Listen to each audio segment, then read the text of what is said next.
नमस्कार, माझं नाव सागर शिवाजी जगदाळे. मी Satara Karanjpeth Satara Vardhvinayak society flat number 35 येथील रहिवासी असून सातारा जिल्ह्याचा राष्ट्रीय खेळाडू व सातारा जिल्ह्याचा खाशाबा जाधव पुरस्कार प्राप्त खेळाडू व NIS कोच असून मी बहुउद्देशीय हॉलची मागणी केली होती. त्या मागणीवर जिल्हा क्रीडा कार्यालयाकडून मला जे काही प्रतिपत्र आलेलं आहे त्यामध्ये त्यांनी असं सांगितलेलं आहे की 2019ला क्रांती बॉक्सिंग अकॅडमी व 2022ला राजधानी बॉक्सिंग अकॅडमी ह्या दोन्ही संस्थांना दिलेला आहे.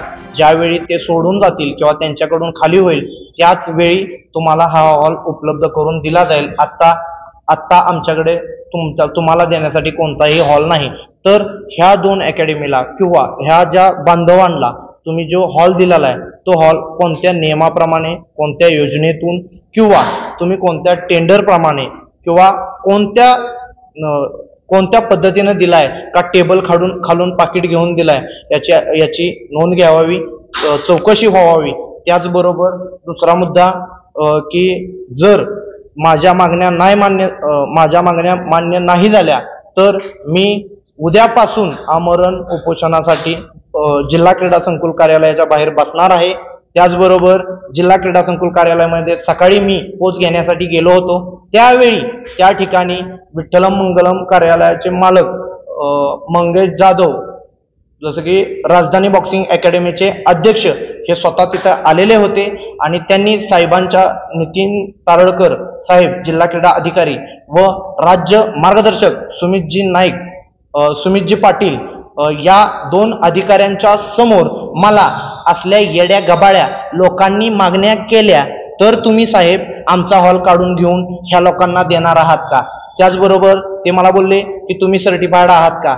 साहेब, ह्या व्यक्तीचा आणि खेळाचा कोणता संबंध आहे हे आपण न्यूजने तपासावं. त्याचबरोबर या अकॅडमी व जे बॉक्सिंग संघटना आहे या संघटनेचे अध्यक्ष राजेंद्र चोरगे साहेब आहेत. त्याचबरोबर बाकीचे जी लोक आहेत, जे अकॅडमी आहेत, या अकॅडमीमध्ये जे पंच झालेले आहेत, जे कोण पंच परीक्षा पास झालेले आहेत ते कोणत्या मार्गाने पास झालेले आहेत, त्यांनी त्यांना खेळाचा अनुभव आहे का? जर आपण एखादी गोष्ट करत आहे म्हणजे कुस्ती लावत आहे तर पैलवानच त्याचा पंच असावा असं मला वाटतं. तसं बॉक्सिंगच्या स्पर्धेमध्ये पंच हा एखादा बॉक्सिंगचा खेळाडूच असावा जो पंच परीक्षा पास झालेला आहे. तर कोण बाहेरील लोक म्हणजे सुतार म्हणा किंवा XYZ, मी बोलतोय, मी कोणाचं नाव घेऊन बोलत नाहीये, सुतार म्हणा, ड्रायव्हर म्हणा, अशी लोक यांनी पंच केलेले आहेत. ते पंच कसे झालेले आहेत याची चौकशी व्हावी.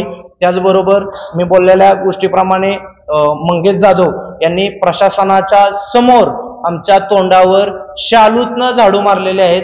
त्यामुळं मला माझ्या जीवाची भीती आहे. मला आत्ताच थोड्या वेळापूर्वी शाहूपुरी पोलीस स्टेशन या ठिकाणाहून कॉल आला होता की सर आपल्या विरोधात काहीतरी तक्रार आहे.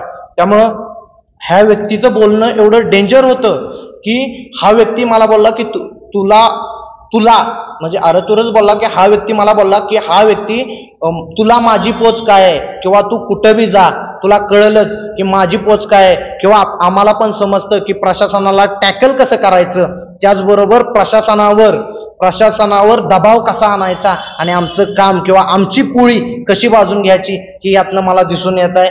आपण न्यायदेवतेनं मला एक सांगा थोडक्यामध्ये, हे जी क्रीडा समिती आहे, तुम्हाला क्रीडा समितीवरती डायरेक्ट तुमचं ॲलिगेशन आहे की जिल्हा क्रीडा अधिकाऱ्यांच्या रोलमुळेच हे सगळ्या गोष्टी होत आहेत? जिल्हा क्रीडा संकुल समितीवर आहे, कारण आत्ताचे जे नवीन क्रीडा अधिकारी आहेत त्यांच्या आधी ही गोष्ट झालेली आहे.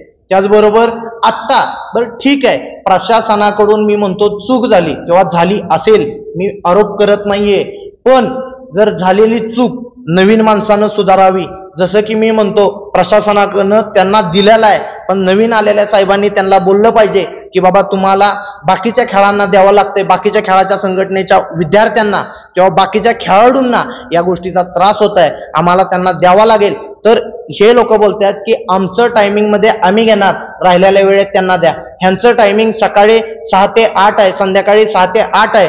तर आमचे विद्यार्थी 8 नंतर साहेब कधी प्रॅक्टिस करणार? त्याचबरोबर सकाळी 8 नंतर विद्यार्थी शाळेत जाणार का प्रॅक्टिस करणार, म्हणजे हा मेन मुद्दा आहे. जर तुम्ही तुमच्या वेळेप्रमाणे बरं ठीक आहे. दुसरी गोष्ट, ह्यांनी जे आणलेले परराज्यीय परजिल्लीय कोच आहेत ह्यांच्यासाठी साताऱ्याच्या भूमिपुत्रांनी का ऍडजस्टमेंट का करायची? हा गुन्हा आहे का आमचा? साताऱ्यात जन्माला आलो आम्ही, हा गुन्हा आहे का आमचा? हे तुम्ही आम्हाला कळवून द्यावं आणि आम्हाला न्याय द्याल. एवढं बोलून मी थांबतो. जय हिंद, जय भारत, जय महाराष्ट्र.